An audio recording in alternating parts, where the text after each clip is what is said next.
This is going to be a little shout out video to Mike Maloney and all the other economists that are promoting gold and silver.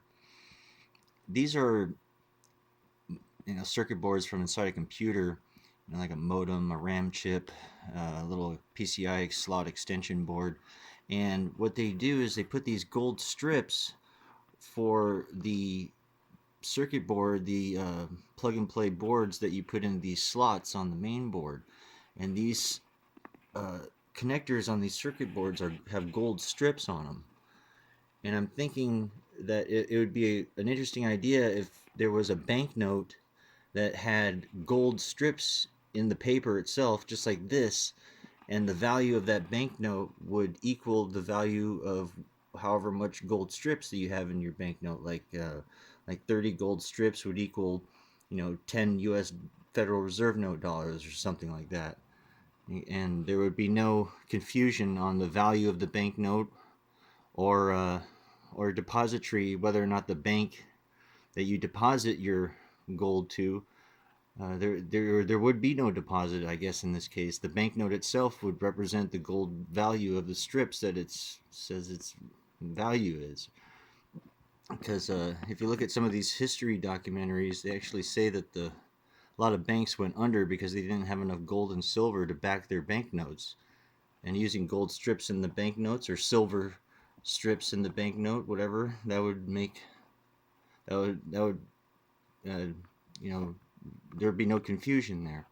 The, there would be no value delusion, you could say. Let me cut to a clip here and show one of the clips I'm talking about. The United States was facing severe financial problems. At the turn of the century, most banks were issuing their own currency, called banknotes. The trouble was, currency that was good in one state was sometimes worthless in another.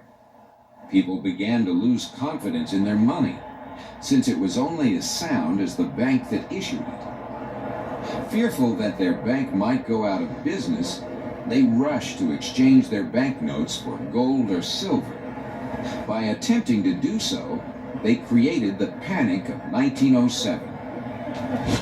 During the panic, people streamed to the banks and demanded their deposits. The banks could not meet the demand. They simply did not have enough gold and silver coin available. Many banks went under. People lost millions of dollars.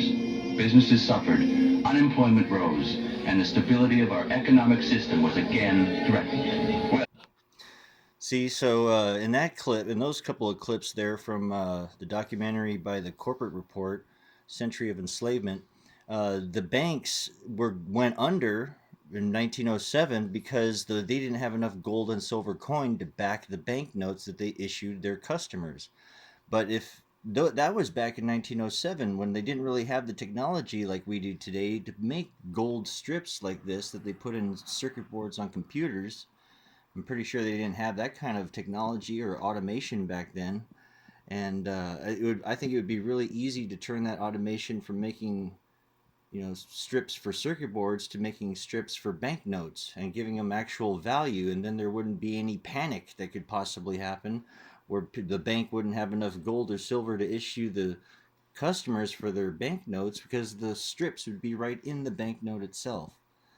So, like, they make all kinds of different sizes. Like these little gold strips are from a RAM chip in a laptop, and these are PCI boards. That's a modem. This is a Wi-Fi circuit board receiver. So anyway, I just thought I'd throw that idea out there. I think because I don't think there's any law to issue your own banknotes.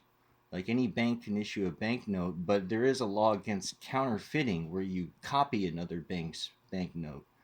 But as far as I know, I don't think there's any law against making your own currency as a private bank, unless there is some kind of law that I haven't looked up yet. There could be, but I haven't heard of one. But anyway, there you have it. Gold strip banknote currency instead of Federal Reserve note fiat currency. I like that idea better.